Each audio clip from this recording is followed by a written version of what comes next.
timely, very timely of what is happening in the Philippines, in our own selves, and in our relationship with one another. St. Thomas Aquinas said, to measure love is to love without measure. And if we, in our lives, are very objective, if we measure everything, if we measure patience, if we measure perseverance, if we measure goodness, then there will always be limitations because all of us are not on the same page. Some are fast learner, some are slow learner, but it doesn't mean that we should be competing competitively as individuals. Our church is synodal, and synodal means we walk together, we pilgrim, and hoping that we walk with one another. Because church is universal, that is why it's called Catholic, universal. It is not independent.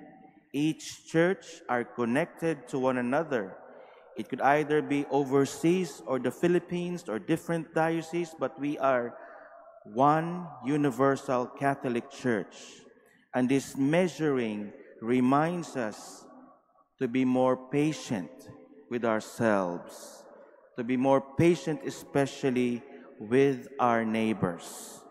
If you can't forgive them 100%, at least try to decrease to 25% until eventually you will be able to forgive others, because that's the main goal. We are not a fallen race, and we will never be, because we are created in the image and likeness of God, and which means we are created in goodness for the purpose of being good as well from the source of God.